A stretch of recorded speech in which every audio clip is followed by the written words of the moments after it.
give you a little bit of background on what this session, I know you have us till 11:45, so we're gonna make it fun for you, but to give you some kind of context on how we arrived here, and this was mentioned, Deb and Katie and Michelle mentioned this a little bit earlier in the first session, this group called FASO, so Future Accountants Sponsoring Organizations, and it kind of evolved out of a symposium that was held in 2023, gathering all of these stakeholders to really come together and think about what can we do to support the accounting pipeline. And so as a result of these great sponsors that we have, 4 working groups were formed, focusing on these various issues related to the pipeline. So a high school group was formed, a community college group, a branding group about kind of getting, what is the profession all about, and then the principals group. And so I'm on the leadership team for the principals task force. And we have kind of 2 components of that. One is collecting information, and we've done interviews with accounting professors across the country, and we've summarized that information and recorded their videos, and that's going to be shared with you all. And then I was leading the dissemination group, and our group came up with these principals boot camps. And so what Wendy and I are going to do today is a kind of a mini boot camp, and then we'll wrap up with some information on how you could host a boot camp at your own institutions. And Michelle gave me a great idea before we started. She said, I'm going to be taking lots of good notes, Jill, and she said, but I only have an hour to do a boot camp, so what are your top 5 topics? And so I said, I'm going to add that to the guide. So we'll talk a little bit about that. But we did our first principals boot camp. We ran a pilot in St. Louis in the fall. And so we recorded that, and those videos are all available for you as well. I'm going to show you how to access them. And we're actually going to incorporate some of those videos into our session today. So you're not just hearing from us, you're hearing from some other really fantastic educators and sharing their ideas of best practices. So thanks again for hosting us, and thanks to FASO for sponsoring us. So here's our agenda. We're going to do some sessions related to engagement, supporting students, technology, accounting careers, show you a resource for large enrollment because we just don't have enough time for everything, and then, like I said, a little few tips on how to do your own principals boot camp. And Wendy always likes to remind us that what we're sharing today can be used in any course, not just principals. So for those not teaching principals, there's a lot of good tips and strategies that are effective in other courses as well, even though our focus is on principals.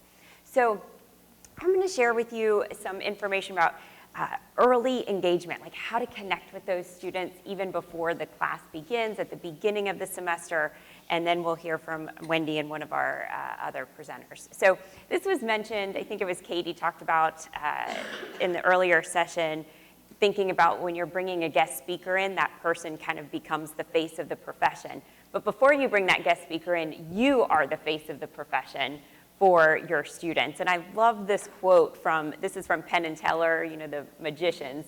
Teller is the one that doesn't talk, but he used to be a teacher. And he talks about the role of the teacher is to get your students to fall in love with the subject, right? You are the symbol of that subject, and what he has is delight and just wants to share that enthusiasm. And I always tell that to my students, if I'm not excited about accounting, why would I expect you all to be, especially when many of them don't necessarily want to be there in the first place, right? And so I always kind of keep this in mind when I'm thinking about engagement. And so I try to connect with my students even before the semester begins.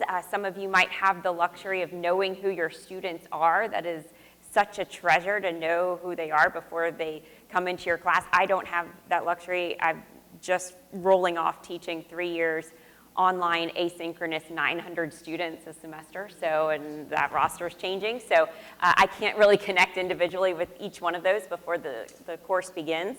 That's changed this fall, and I'm super excited about that. But I send a welcome email, and I try to promote the profession before they've even entered my classroom to get them really excited. And in that email, I'll include some videos. I love the AICPA videos, accounting, it's not what you think, because I really want to kind of make sure that their perception, what they're bringing to the classroom, that they really don't bring some of that those negative thoughts that they might have. So I try to change that before the semester even begins. I noticed that the MICPA has some great resources and videos as well. I love those because those are kind of your local CPAs. I know in Virginia we had the same thing where we had students interviewing CPAs, and I love those videos. So sometimes I'll include those in my welcome emails, so check those out. And then also in the earlier session, the Center for Audit Quality resources were mentioned. This is an older video, but it's still good. It talks about the audit profession. I've used it in the welcome email. I've used it in a discussion board. And this one particular student said she came in with this preconceived notion of what she thought accountants did, and now just watching that video gave her this new view on what a career in accounting could offer her. And I think that happened on the first day, and that whole perspective can really change a student's motivation. So that's a great video. Like I said, it's getting a little old. I used this video just this past year in an accounting open house, and I learned this from one of our friends at BYU. She does an accounting open house the first week of class, invites the students to come and meet like her teaching assistants. They had food and just made accounting a little less intimidating. And so since my class this past 3 years have been asynchronous online, I tried an open house this fall. And I didn't do food because I just didn't know how many students would come. My accounting chair stopped by because I thought Jill was just going to be sitting in the classroom by herself. But it turned out it was a huge success. My TAs were there. We had balloons. Like so many students came. I did an accounting walk. So I had like QR codes around the room. And at each QR code, they learned something about the profession. And then when they finished that, they were entered for a prize, for a Stanley mug or something, something to get them there. Oh, and they had to come pick that up in my office. So that accounting open house was a lot of fun, again, to kind of relieve some of the nerves that they might have. And I used that video. I had it playing on the screen the whole time. It's got good music. It was kind of fun, and they could watch it for a little bit as well. So some great resources there. So I try to change those perceptions at the beginning. Also, the Center for Audit Quality, the Join Accounting Plus page that was mentioned earlier as well. So many great resources. They're always adding new things. I hadn't looked at it in a few months, and I went back in and said, oh, there's new videos. And it, some geared towards high schoolers, but a lot could be used in our college settings as well. Also, at the beginning of the semester, I do an all about you survey. And so this started when I first started teaching, just, asking a note card, what's your name, what are your interests, what's your career goals. But I kind of formalized it a lot more. And in one of the questions I ask in that all about you survey is, are you interested in accounting, in a career in accounting? So if they say yes, it takes them to encourage them to join my state society and the AICPA. If they say no, I have a list of reasons like, why are you not? And so, again, kind of all of these, I know you can't see it, but things like, why are you not interested? Low salaries, long hours, sitting in a cubicle, all of those kind of misperceptions. And so then I say, well, I'm sorry to hear that, but hey, maybe you should take a look at this. And I show them this way to CPA or some other resources. The students who say yes, I follow up with them individually with a personal email and reach out and say, I'm so excited that you are interested in accounting. I want to support you on this journey. Come visit me and let's talk about resources. Let me introduce you to my network. And some of the times that personal connection can really make a difference. And then also if you're working with recruiters, knowing my students in my 900 size class of who's interested, I can refer those names to those recruiters. And then kind of throughout the semester and then at the end of the semester, I really enjoy doing reflections. I have not really been doing that in the online asynchronous course with such a large number because it's not as meaningful if I can't read every single one of their reflections. But In my in-person classes, I always ended every class with a quick 5-minute survey, kind of the exit ticket of what was the most important concept you learned, how does that concept connect to your own life? And I would really push them on that I wouldn't let them get away with just saying, oh, I learned that a sale is, I record it with a debit or credit, like nothing like that. Like I would say, let's think a little bit more deeply, because when they make those personal connections, it really sticks with them a lot longer.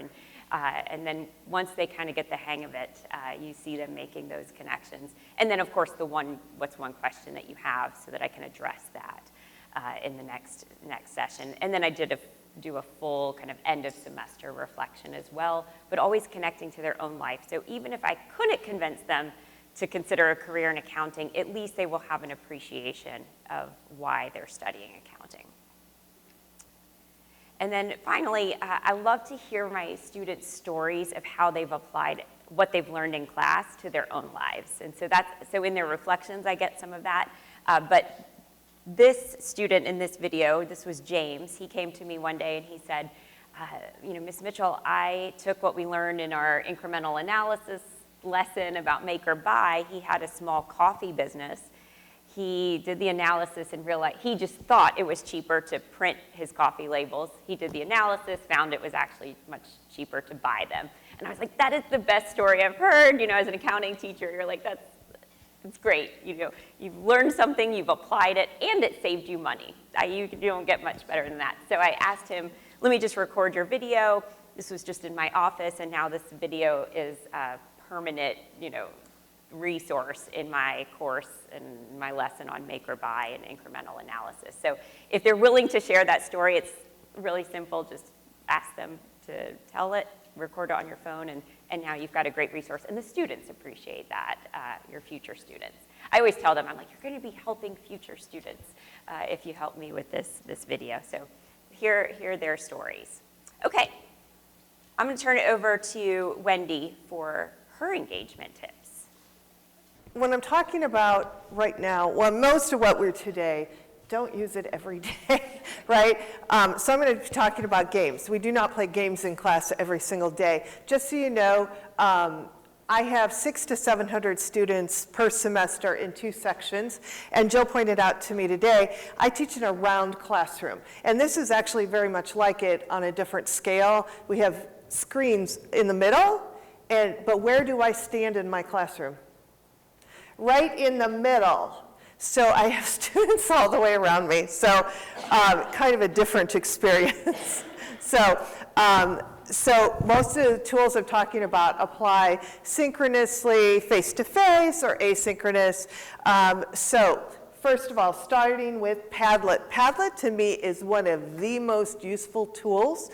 You can use it for free. You can create 3 Padlets for free. You can have 3. So you could use it free forever if you just kept deleting what you had. So Padlet, it's pretty cheap on an annual basis. So these are not showing up great here.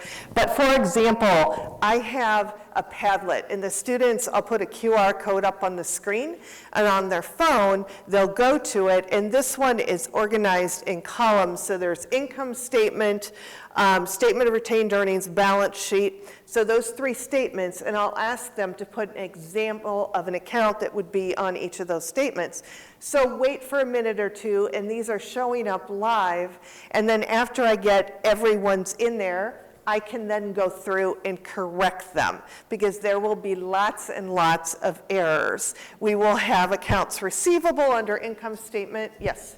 Is this a program? Yeah, it's a tool. It's a software site called Padlet.com. And so you can use it for free, but you create a Padlet, which is like a bulletin board, and they will give you the QR code to display, but then students would make their entry, and then you as the instructor can go through how we debrief then. You can imagine with hundreds of students, I can't answer every student, but I can go through a Padlet pretty quickly, and the far column I used for others that basically wrong answers, but I don't want to say that, right? So we'll just put it in the other column, and you can solicit a lot of responses from students. Students don't have to sign up, they don't have to create an account, and we can go through that pretty rapidly. Another one, this is how I always start class. It's scrolling for you. That is a Padlet. I use it on my first day of class. I put a Padlet up on the screen with the QR code, and I ask students to give an example, give us a picture of their pets. And it just starts exploding, and it is fun to see everyone's pets in there. So that one's popular. These are also evergreen, and throughout the semester then, I return to it, and I will take 1 or 2 pet pictures and put them at the beginning of a class. And students get so excited to see their animal as the pet of the day in class. So students that didn't get to do that the first day can return to it because there's a URL they can go to add to it over so I just do random cute pets every day in class. So that Padlet is such a versatile tool. You can also I put an exercise up there and I said, okay, here's inventory, here's our facts, and on the Padlet, at the top, it tells what it is, but I ask them to put the answers in, and they independently work on it and submit their answers. And then again, we can go through very rapidly and identify correct ones. And sometimes that's Joey from Friends and looking perplexed. Sometimes people will post memes, and it gets kind of entertaining. So Padlets are awesome opportunities to solicit feedback from students. In property, plant, and equipment, you can put up a Padlet and ask for examples of property, plant, and equipment. And then you can quickly classify them into, well, that would be building, or that would be building improvement, or things like that. So it's a way to get a lot of feedback very rapidly, and it's very fun. And students can also see it on their device as we're doing it. And they don't need to sign up, which I think is great. Games. So we started out with Bingo today, and Bingo is part of a game site called puzzle.org, but puzzle is not spelled like you think. It's puzzle.org.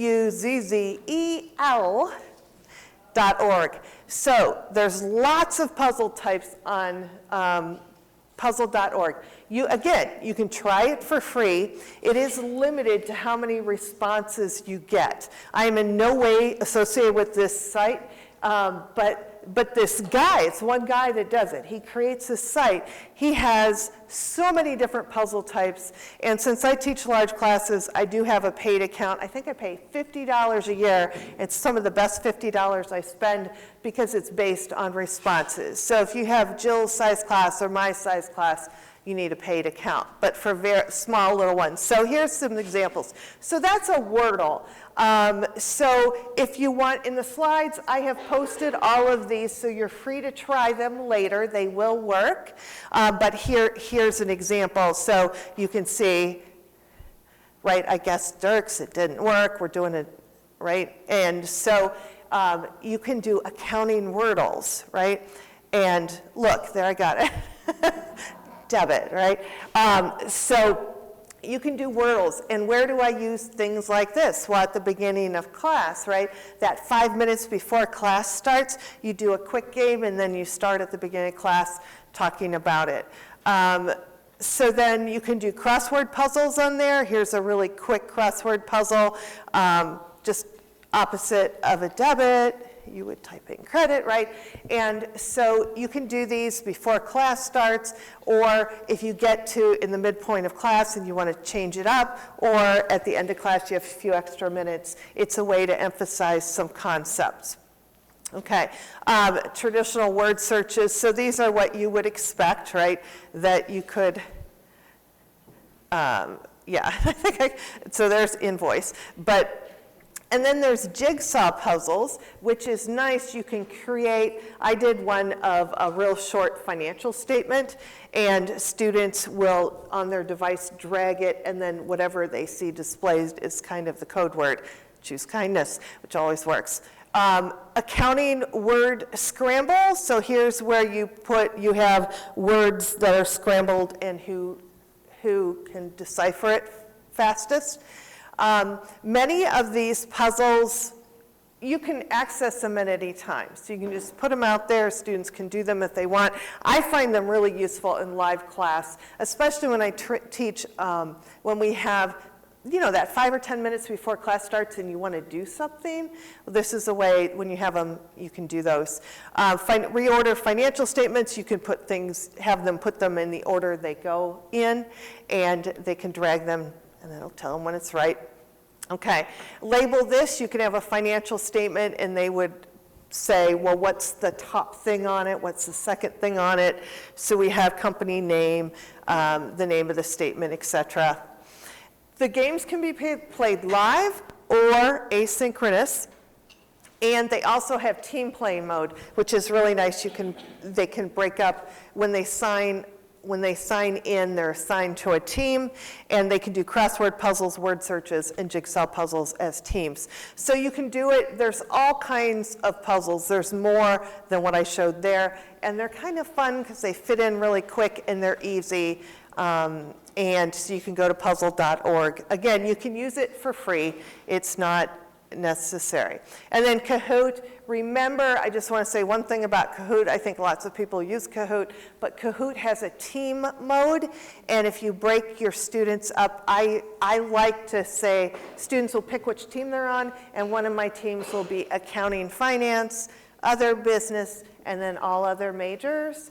And when it turns out that accounting's winning all the time, then I switch it up to Windows versus Mac, and that's a nice way. And so Jill and I are Windows versus Mac, by the way. So we would be on opposite sides. Okay, whiteboard activities. If your school has Microsoft Office, you have a whiteboard, and you can share your whiteboard with students. You can use a mouse to write on it. You can use tablets, your phone. You can do a whiteboard. What I typically do is I put the whiteboard sign on it on the computer, right? And then I use my iPad. I sign on to the same whiteboard. You can use it to work problems, which is pretty standard. You can have students take a label this activity. And this, the typing was mine. That was what I put up. All the writing is students. And I like to do this just because of this one thing. Let's see, down here. It says, I love Intro to Financial Accounting. Just, but you can put problems, and students will, again, write on it, and you'll have students collaborating on it, and you can do it. You can do word searches that way. You can have students post links on it. If we were talking about a topic, they could add links to the topic. So whiteboard, everybody can participate. You have the ability to turn off student contribution. So at one point, when you're done with everybody adding to it, you can turn off their access to it. You can have them drag concepts. This isn't meant to be a T account, but it looks like one. One's financial accounting, one's managerial accounting. So just dragging characteristics, and students can collaborate and do that. So just to know, Enterprise Whiteboard, Enterprise is what you have if you're using your school account, is different than your individual personal Microsoft account you might have with your family. They are different. If you're using Whiteboard and you are using Microsoft Teams, don't use the Teams app. Don't use the Whiteboard app in Teams itself, because it won't record if you're recording your class that way. Your school IT policies may not allow for sharing. So for our whiteboard, students have to sign in with their school credentials to Microsoft, which is a nice way of restricting who has access to it. Synchronous polling, favorite polling tools. There's Kahoot, which is kind of nice. Kahoot, by the way, you can require that students put in their email address before they joined, so if you're trying to keep track of things, you can do it that way.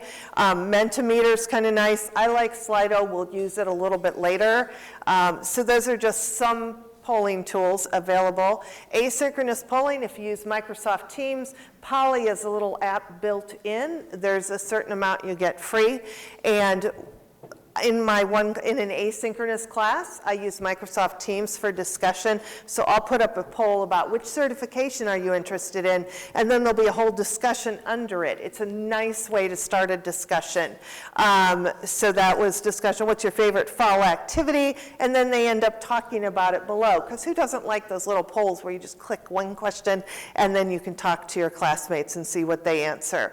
Real life stories, I have a blog. So this is Toro Company, talked about their different product lines, and some product lines are more profitable for them than others, commercial versus residential. So my blog, I talk about things like that. I have news stories and discussion questions, and so that's accountingintheheadlines.com. Now we're going to talk about ways to support our students and support their learning. And so I want to share with you we're going to talk about some resources to share with your students to teach them how to learn. So I actually incorporate a how to learn module in, we use Canvas. Who uses Canvas? A few. What other LMSs? Or D2L? Blackboard? Moodle? No one uses it. Do you actually teach that as part of the class? Do you actually take time out of class to say, this is how I think you might want to learn? Yes. So where I have been teaching has been asynchronous. So I build it into that they have to complete the How to Learn module before they can even access course content. So I'm hoping, crossing my fingers, that they're reading it, right? But at least I know they've at least clicked through it and know that the resources are there. When I teach in person, I do kind of weave that throughout the course, some of the resources that I'll share. So let's see. Yay, thank you. So these are the modules that these are the items in the module, and I'll just highlight a few of them. So this is a great video. It's a couple years old now, but it's out of UCLA's Learning Center, and it summarizes in about 5 minutes all of the learning science strategies that I tell students are based on data. We know that it works. Things like testing yourself, active studying, spacing out your studying, mixing up study topics, and then they talk about the data. So I always try to tell my students too that I'm not just saying that you should do this. The science tells us this. And a lot of them have never been taught that before, or don't know. They think that what's maybe worked in high school isn't necessarily working for them in college, and so this can be really eye-opening for some of our students. I also put some recommended reading. Make It Stick is a classic. Probably you've all seen that one. I'm a big fan of Dr. McGuire, the middle book there, Teach Yourself How to Learn. That's actually her second book. Her first book was Teach Your Students How to Learn, and then she wrote this book to actually give to the students. That's a great resource. And Outsmart Your Brain is a little bit newer. That is from professor, cognitive psychologist at UVA. I was a big fan of Dr. Willingham before I started at UVA, and then when I had the opportunity to bring him to present to our faculty, I kind of fangirled a little bit because I really like his work, and that's his newest book, and so that's a great resource as well. I know faculty that, like I was saying earlier, that you all are emailing, it sounds like, based on Wendy's poll, you're emailing your students before class. If you can contact them over the summer, offer one of these books. That's a great summer reading for them to prepare for the class, if you know who your students are. I know a lot of faculty have done that. Test anxiety is a real challenge, and so I try to provide some resources on that. The Mindful College Student was recommended by one of our instructional designers, a great tool. And then just when you have access to these slides, but this page from UNC, their Learning Center, is really great on test anxiety. I've referred students to that. It gives very practical tips to the students. So if they've had a bad experience on your first exam, I've given this to students, they've taken it, and it actually, if they've followed the tips, it's made a difference, and they've told me that. So I've actually downloaded that because sometimes learning centers take pages down. Those are really good tips. So if you have any students experiencing that, I would definitely encourage that one.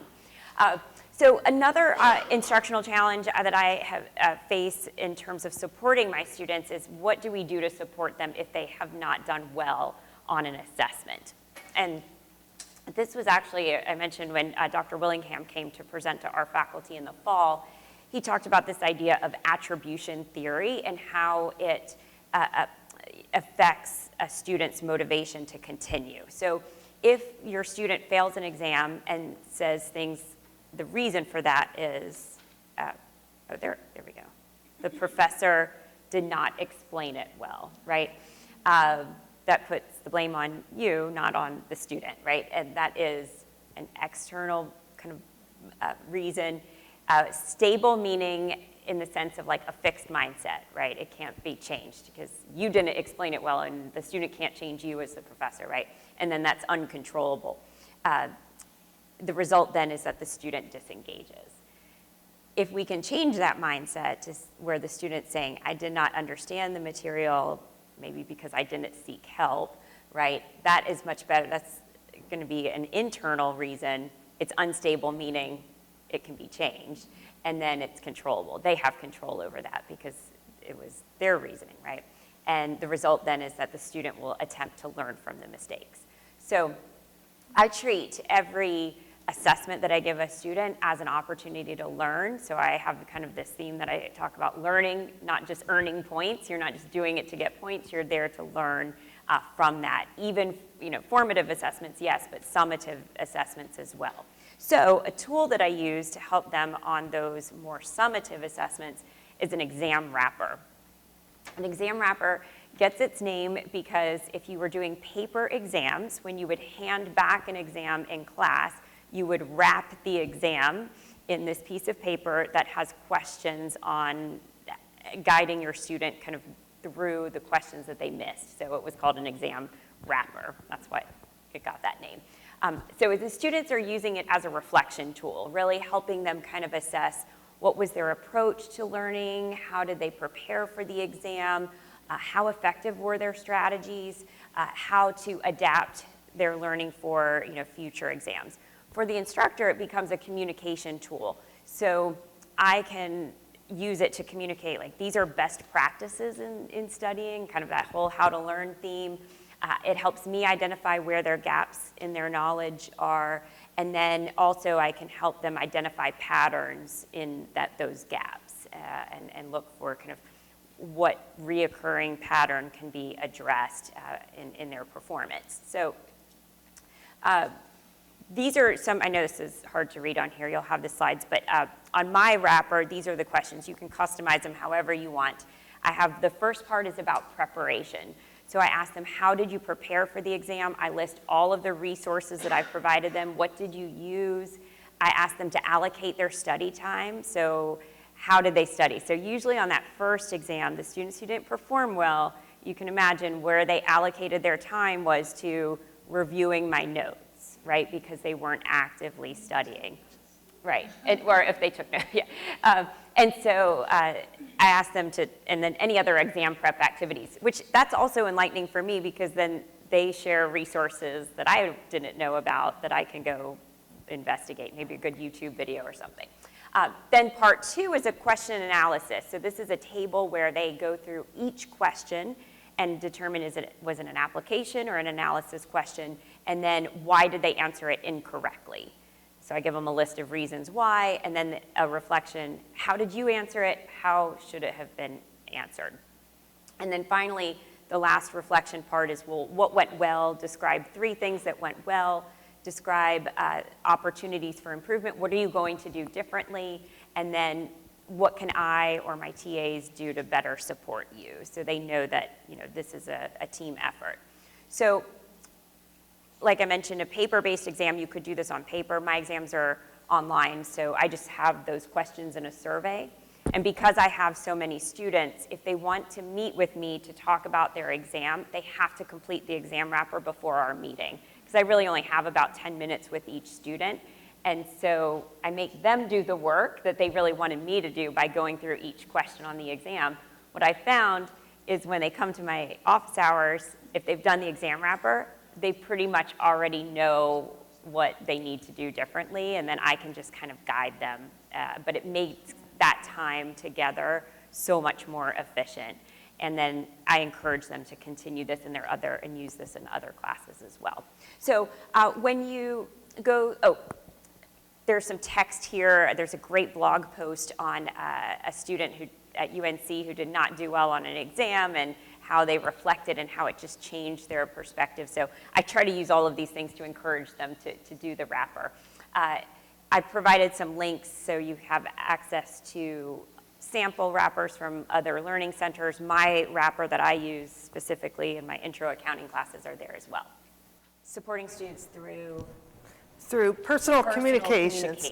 So Jill and I both teach intro accounting, and as you've heard, we have thousands of students between the two of us, and we're teaching intro accounting. How do we do all these emails? You can do a mass email in your LMS. You can do a mass email. But one way to really get your students' attention is to send them a personal email to their name. It takes a little bit of time to set up, maybe 10 minutes or so, but then you do it. So this mail merge, in the slides for today, the steps are in there, but I just want to give an overview. So what I do is I send personal emails to students every 2 weeks throughout the semester, and it's one of the best things I can do to bridge that anonymity gap, right? But I also do it with my class. I do have a class of 40, and I do it with them as well, because once you start doing it, you're like, this is really easy. So what this does is it allows me in Word to write emails and to send them to students, and it says, Dear Susie. So here's what I do. So let's say you have an Excel file. So you need an Excel file. This is all built on an Excel file. So I download mine from where the student assessment results are. So the homework tool you're using, it might be Canvas, it might be a publisher platform, but you can always download from there. And in that download, it's an Excel file, right? It's a CSV, save it as an Excel file, and you need to have a couple things in that email, or in that Excel file. The student's first name, which you can get pretty easily, so you set up so you have their first name, and their email, so you need their email address in that Excel file.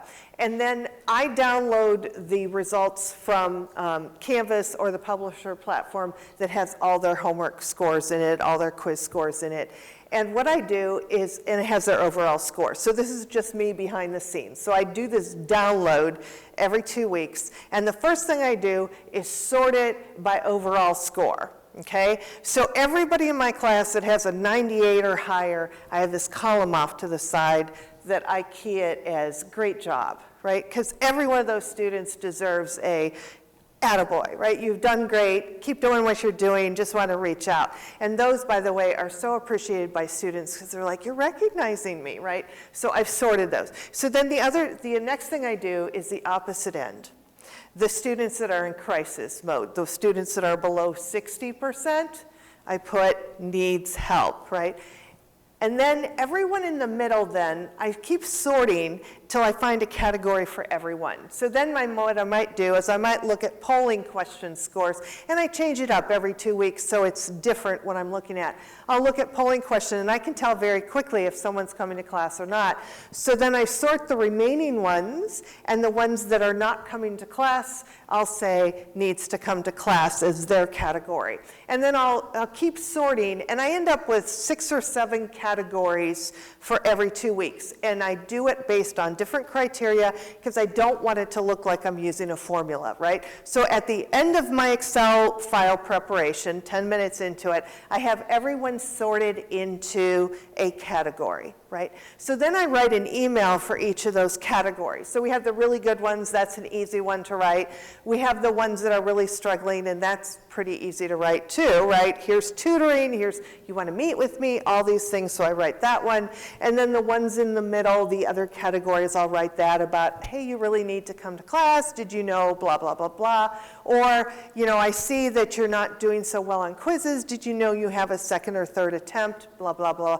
You know, so whatever it may be. And then I send these emails out. So in Word, then, I write the first email, and it says, "Dear first name," and then I'll say, "I'm writing about your performance in," and I'll insert the class name. My class name is also in my Excel file, because that way I know which section the student's in when they reply to me, that I don't have to go look it up. But, so every student has an email category on the email, so then I'm in Word, and in Word, so here's my Excel file. I have Excel file with their name and their email, their overall grade, which email I'm sending. So I'll write the first email. This is email 1. Then we have email 2, so I'll write as many emails as I have categories. And then within Word, you start a mail merge. There's a mail merge option in Word, and you tell it you want to do a mail merge.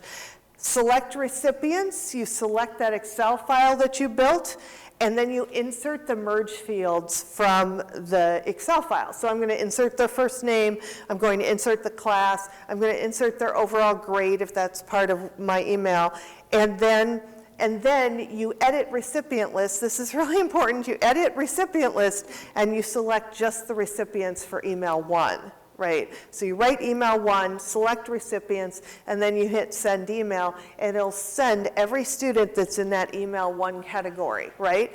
And then you proceed with the second email, the third email, how many ever emails you have. This process, I can email all 600 students in about 15 minutes from start to finish. And it is a great payoff because students start emailing you back. It's all the good students that email you right away, because you know they don't need you, but it's important that they get positive reinforcement so you can continue those conversations and those warm, fuzzy feelings about accounting because you're reaching out to them. And then the students in the bottom group, you'll hear from them 2 weeks later, but you'll hear, you're right, and so,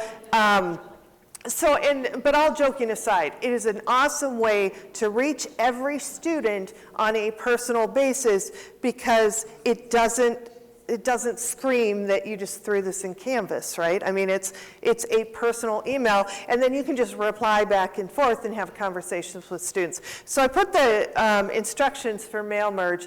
Yes? I have a question about this because I love this.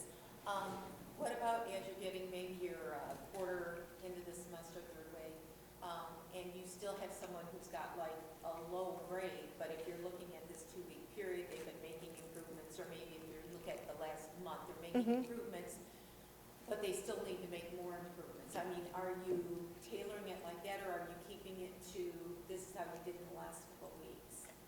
Okay, so the question is, do I look at just the last couple of weeks or overall scheme? I would say both, because when I download grades, I download, their overall grade, but then I've got the individual assignments. So every 2 weeks, I split it up different ways. So that danger group, I'm always looking at different ways to categorize those emails. So you can do whatever works well for you. So you can look at just 2 weeks, you can look at the whole semester, and you can sort people in different ways.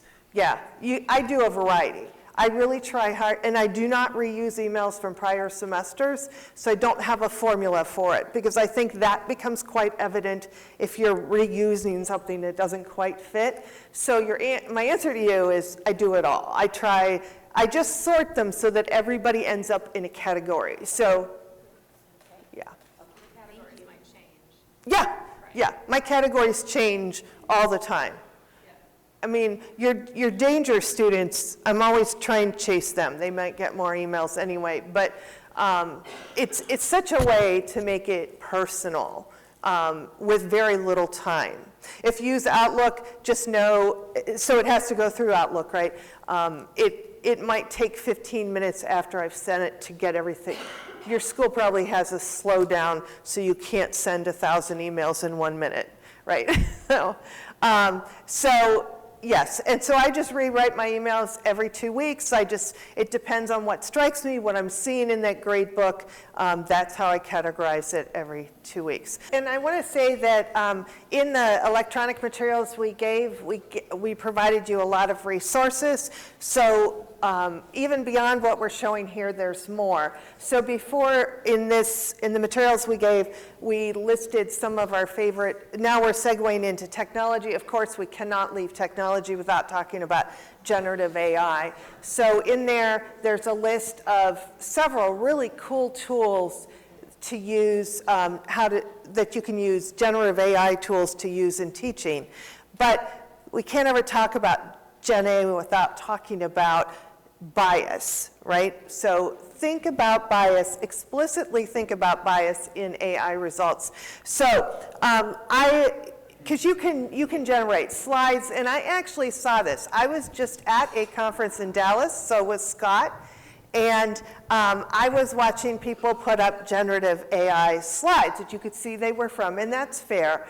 But think about what you're asking and think about what you get. And we talked earlier today about students see representation in your classroom and in your slides. So I asked ChatGPT, give me an image of an accounting professor.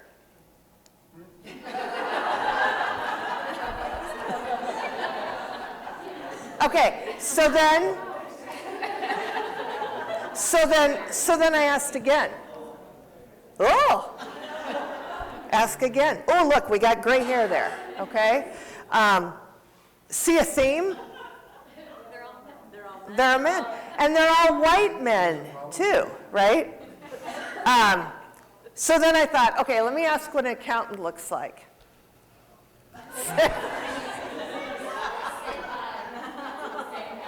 Same guy.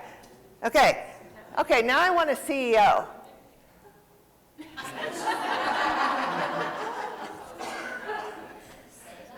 Yeah, okay, so then I'm like, okay, let's try other professions.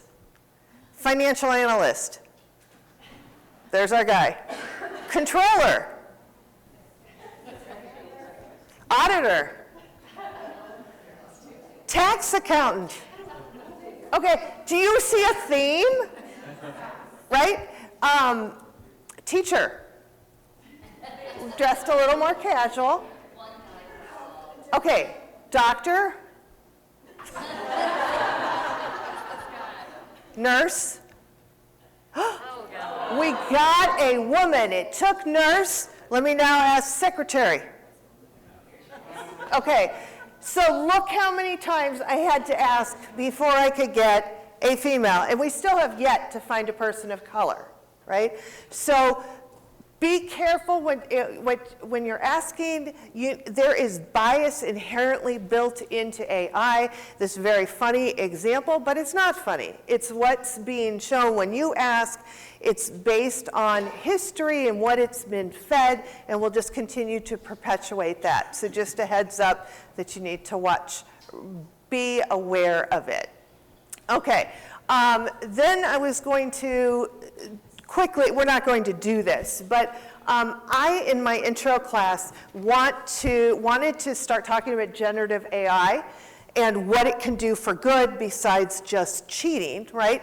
And so I thought, why not show them how AI can be helpful when using Excel? So, and the reason I picked Excel is because students kind of know what it is. We know students need more Excel. So what better way to talk about Gen AI than to say, let's see how we can leverage Excel with Gen AI.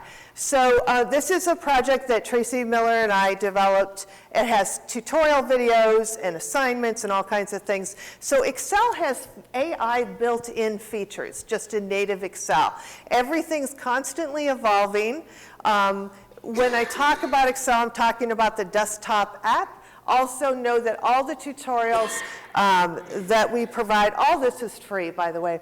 Everything we provide, I do it in both Excel for Windows and Excel for Mac, since half our students have Macs, and I joke about Jill having a Mac, but I mean, so everything works in both Mac and Windows. If it's a Excel only online, I'd mention that.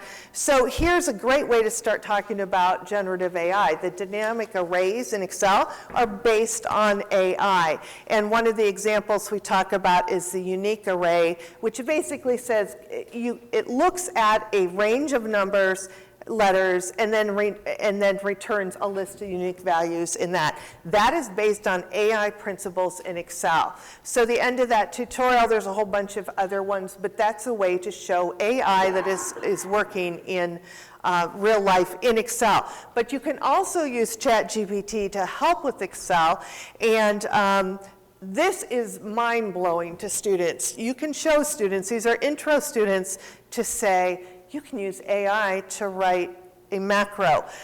So let's say we want to create a macro that'll sort worksheets alphabetically, and we can just go through, tell ChatGPT. I'm always gravitating to ChatGPT because number one, it's everywhere. Students don't have to have an account to use it, and I like that a lot because then they're not giving personal data. And so that's why I'm gravitating to ChatGPT. Also, I have found, I'm a Microsoft Copilot Pro user, but ironically, I think ChatGPT gives better Excel advice than Copilot. Would you agree, Scott? Yes. So anyway, so I told it create a macro that does this, and it responds with the macro, which isn't really useful, but it also tells you exactly how to implement it. So I can take a class of 300 students, and we can write a macro together with ChatGPT. They can do it in their homework, and they do it, right? And it just goes step by step, goes through, they have the macro, it tells you how to run it, and it says, okay, we have done this macro. So this is what I've just shown you, a very small synopsis of 16 tutorial videos about how AI is built into Excel and how you can use ChatGPT to accelerate your use of Excel. And then we put together teaching resources, which is an instructor guide, all the tutorial videos, and multiple choice questions, assignments, and everything. There's your QR code. I send these out once a week, so if you want it, you're free to request it. I will send it out. I do not post it on the internet because I don't want the solutions manual out there to students. So if you want it, that is also in the electronic materials for today. So if you want to request that, it's just resources that I use in my own class and share. So our final session is on accounting careers, and just wanted to share some resources with you on connecting with the profession. So these are some of the tools that I use in my courses. So we'll talk about forage simulations, some resources from the firms, how I communicate these opportunities to the students, and just thinking about guest speakers. So has anyone used Forage? Heard of that? Oh, you have. I've recommended it to students, but I don't necessarily know that they do it. Did they do it? Yeah, okay, good. Well, I play around with them myself. They're cute. yeah, so it's, the website is theforage.com, and these are real-life job simulations that students can walk through. They have simulations for all different types of jobs, different industries. I just got an email this week, and I was really excited. There was one with the Connecticut National Guard on like an aircraft technician, which I thought was really interesting because I'd mostly seen like finance and accounting. But there's several US accounting sims, there's also some international ones, and then they just added these new high school ones, which I have not looked at yet, but those might be appropriate for our students as well, but they're brand new, so I haven't had time to see them. So with the website, you can create this kind of class landing page for your students. And so you just give them that link, and then you can actually pull out the sims that you want them to have access to. Even though I do that, sometimes I still get students pulling out like an investment banking one. I'm like, I don't even know how you got there, but you have to do an accounting one for accounting class. But they do these, and then it'll show like about how many hours it takes, and the process for you to set it up is very straightforward, very easy. You can then export a spreadsheet of your students who completed it if you want to give them credit for it, and upload that, to your LMS. But it's a very low lift on your part. So these are just some screenshots. They go through these task examples. So it'll start usually with a video of an accounting associate kind of explaining the problem, and then it's scaffolded to give them tips on how to complete these various tasks. They do the work, and they upload it. After they're done, they get this kind of resume snippet so that they can add to their resume that they've completed it.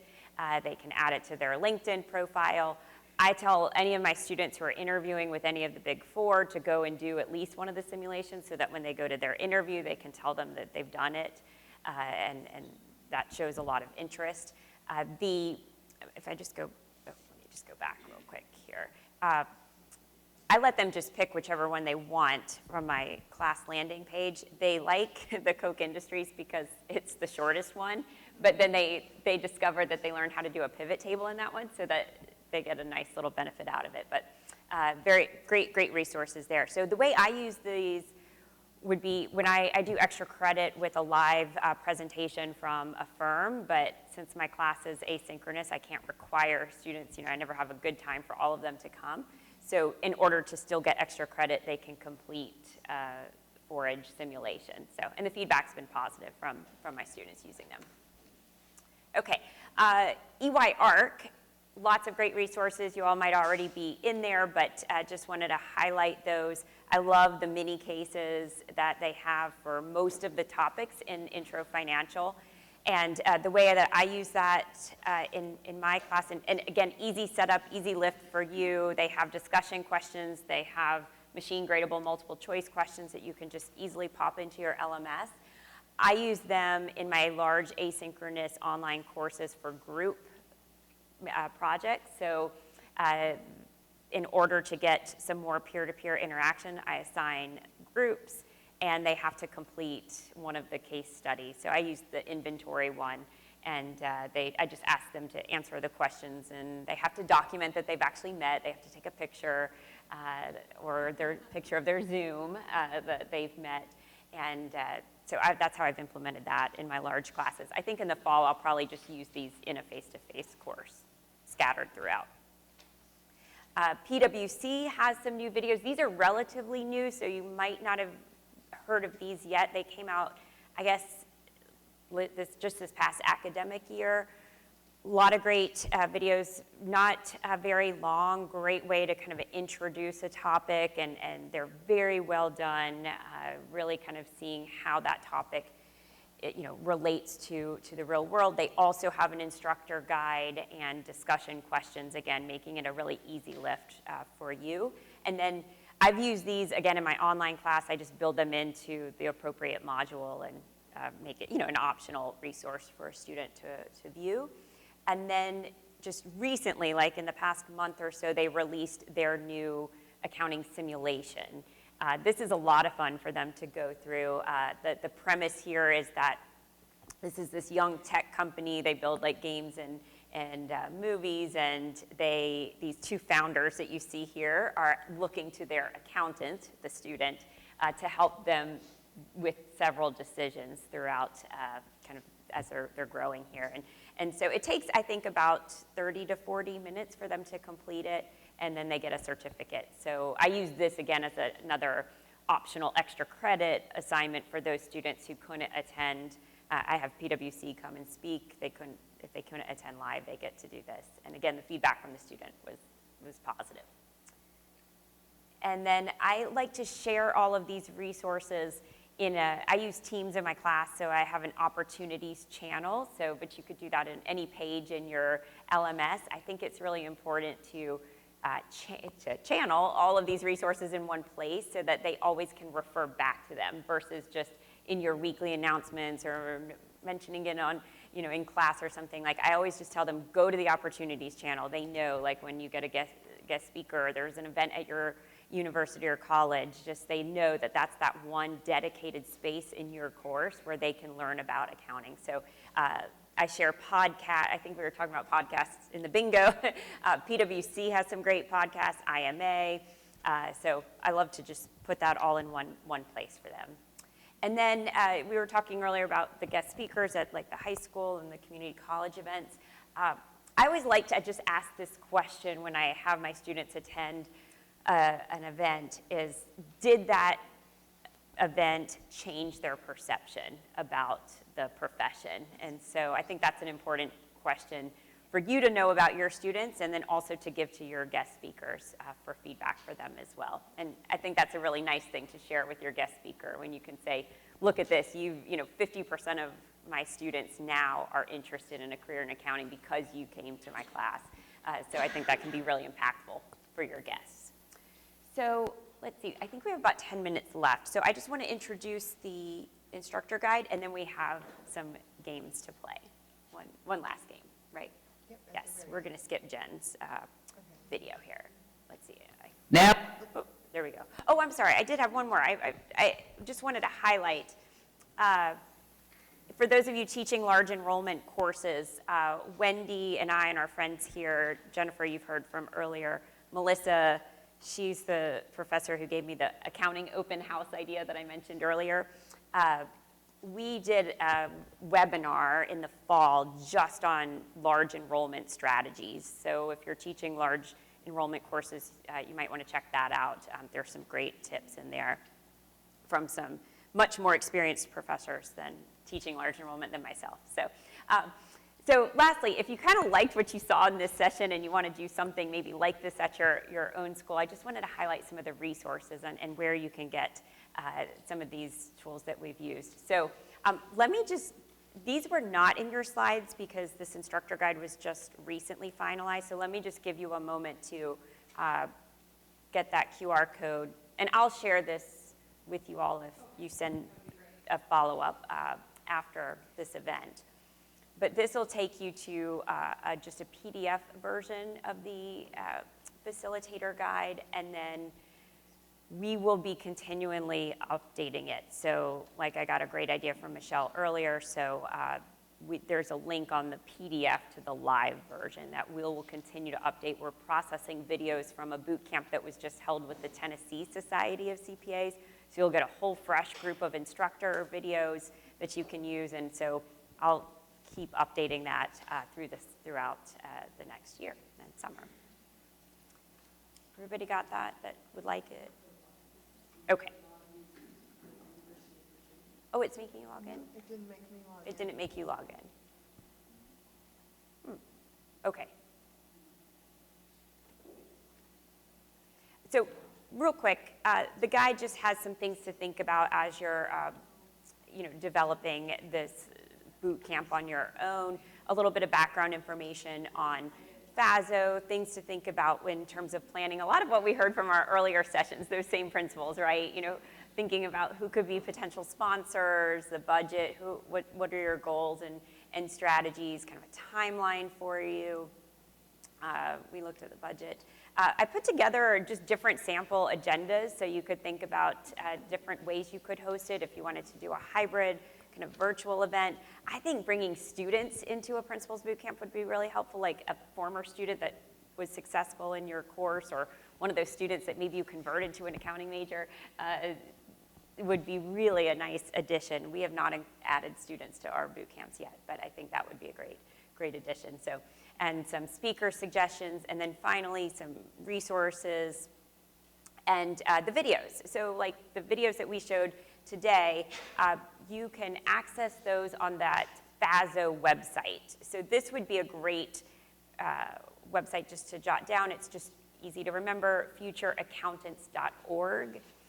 There are a lot of resources that FASO task force have been curating there. The boot camp videos are there, and if you go to the resources for educators and you filter by video, those videos will be available for you. So right now there are kind of 4 large videos, but then you can, let me go here. It's kind of hard to see, but you can see the chapters. So you can actually download these videos, and then, if you just want, this one says hands-on activities, you can just download use that section. So we tried to make that as easy as possible, but we would love to have any feedback if you do decide to use them. If there's a format you think would be a little bit easier to access and review and use and share with your colleagues, we would love to hear that. I'll go back to that. Oh, I have the website there at the top there. Okay. All right.